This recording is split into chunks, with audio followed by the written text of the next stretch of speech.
Let's talk about princess treatment if you're at a restaurant and how you interact with the waitstaff and the hostess. If I am at a restaurant with my husband, I do not talk to the hostess, I do not open any doors, and I do not order my own food.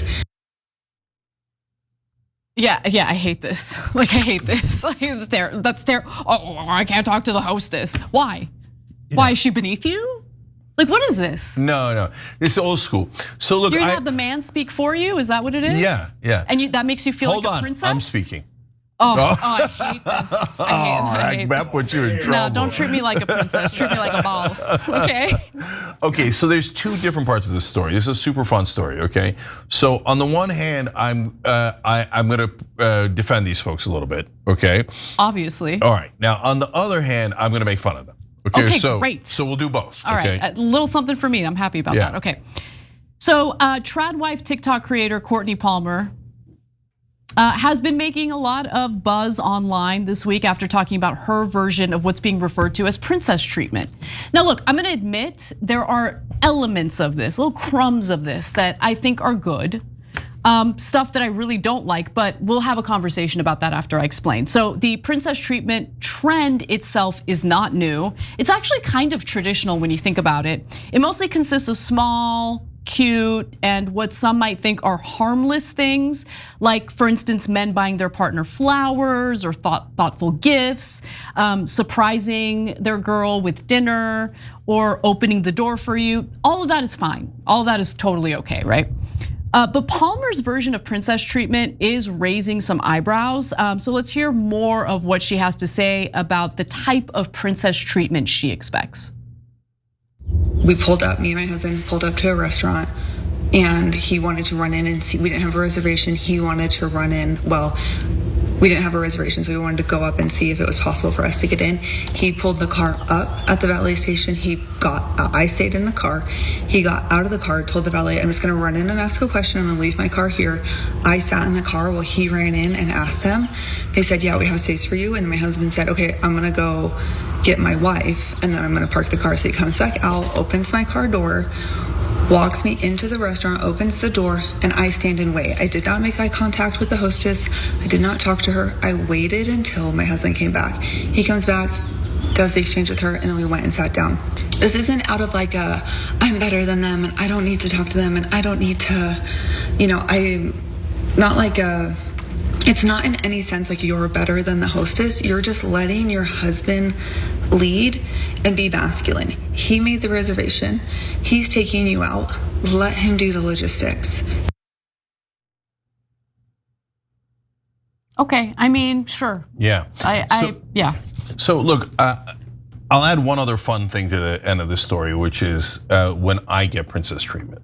Okay. Come on, Jay. So hold for that. Mm-hmm. Okay, so look, this one to me is kind of easy. So first on defending them, let them do whatever they want. If she says to other people, like in the old days, this is tradition and you have to be like this. And you have to let your husband lead and you can't, go out there and work or do any of that stuff and know your role. Then I'm 100% against it, right? But we're past those days. In fact, now there's the other folks yelling at them, don't do this, etc. I'm like, you know what? So what? Let them do it. Palmer has also claimed that she doesn't tie her own shoes, her husband does, in an effort for her to be more feminine. Does he wipe your ass for you too? Does that make you feel more feminine?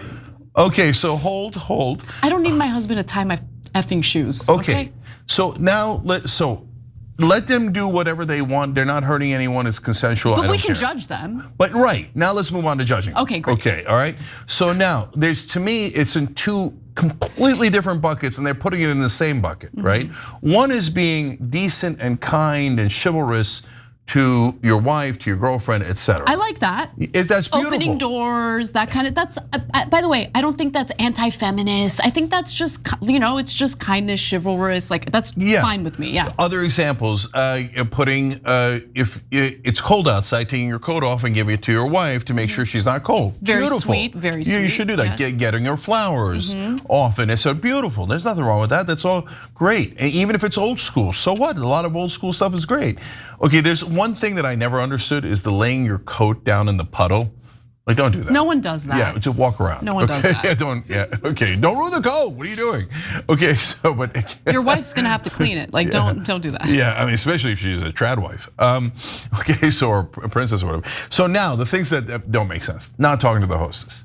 Like, what do you, I don't even think that it's like she's trying to put the hostess down. No, she's trying to be demure, like, it's not the woman's role to talk to other human beings when we're outside. That is the man, the king who leads, right? And he's supposed to interact with the world, and you're supposed to be a shy little princess. For my taste, that is crazy. I don't want somebody like that. Like, I want to, that's the whole point of going out, is to interact with you, to talk with you, to share stories, share your life. And if you're like, and you're a little mouse and you won't even make eye contact with anyone, super annoying. Number two, I was gonna go to the same thing, you tying shoelaces. No, no, for me, that's a red line, and that's literally happened in my life. So, what? No, hold. So here's the context that it happened in.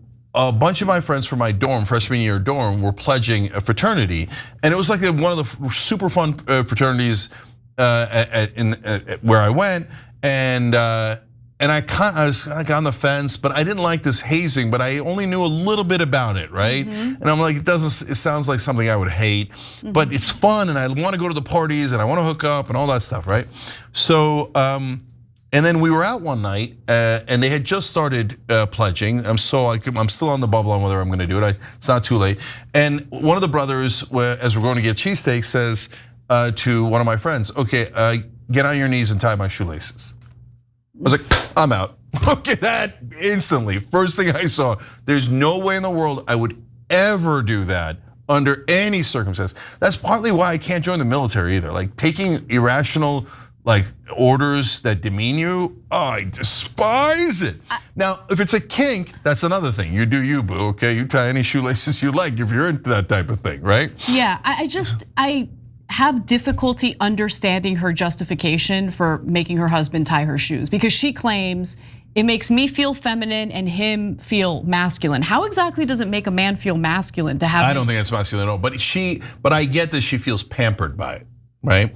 But it's way that kind of deference I can't stand. Please just take out the trash, yeah, and I'll love you forever. Yes, guys, it's not that hard. Take out the trash, okay? Yeah. I mean, if you're doing a couple of dishes, you're an American hero. Oh my God. Okay, so all right. Find a room, be my anyway. Okay, that's a different king. That's a different king. Okay, and the one that drives me the most crazy though, in the same level as putting the jacket on the puddle, is ordering the food for her. I remember seeing that in a movie when I was a kid and being bewildered by it. I don't mind that. I don't mind. Like, I don't. That's so interesting. I don't expect. That's the one I like least. I'll tell you why. That's funny. Okay, let me just explain. I don't expect it, but like, let's say Christian and I talk about what we're gonna order, and then the server comes and he just decides I'm gonna put the order in everything, right? And does it for me. I'm not offended by it. I don't expect it. I'm indifferent. I don't care. No, I have two different reactions to it, and they both come from the same sentence, which is, how would I know what she wants? You don't talk about it ahead of time? Like, you guys are both looking at the menu. Ooh, this looks good. What are you gonna get? Oh, see, like in the movies, and since I've never been a part of this tradition and I've never lived it and I've always thought it was irrational. In the movies, they come and the guy half the time doesn't even look at his menu, and he's like, "I'll have a steak and she'll have a lobster," right? Oh no. I'm like, how do you know she wants a lobster? Even if she likes lobster, maybe she's not in the mood for lobster that day. If there was no communication beforehand and the guy just orders for her, like chooses for her, no, we're gonna have a problem. Of course, that's what I'm trying to say. That's why I was like wondering why you were disagreeing with that. No, that's mental. No. I order what I want. Oh, she'll have a Caesar salad. How do you know? How do you know you're if she gonna wants die? a Caesar? I'm gonna kill you. Yeah, right. I'm gonna use you on top of the puddle to walk over. Yeah, and for me as a guy, that would stress me out so much. I'm like, how do I make this choice? Right.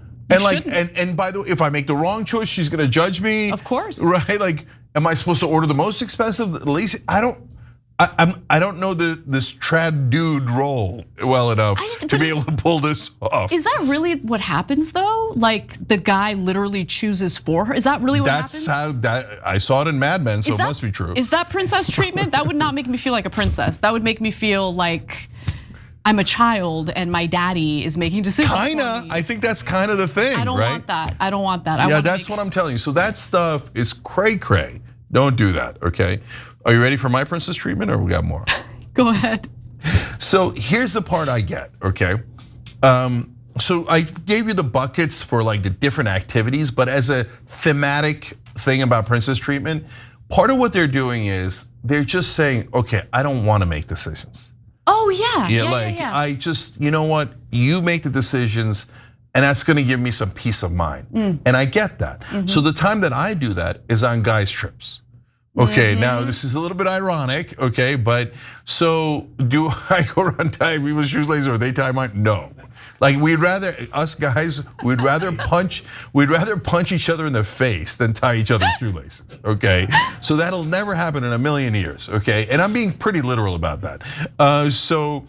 But the other guys plan the trip. And since I plan everything, from business perspective at TYT, the show, this, that, the other thing, I do nonstop planning in my real life. Oh, it sucks, right? yeah. So when I go on vacation and Sujay knows where to go and he's got it, I love hanging out in the back of the van like I'm Nancy Mace. Oh, it's the best. Yeah. No, I totally 100% agree with you on this.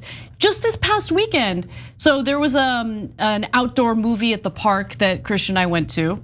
It was for like families with kids, but we just wanted to go to a movie outdoors. So we go and we decide to pack a picnic.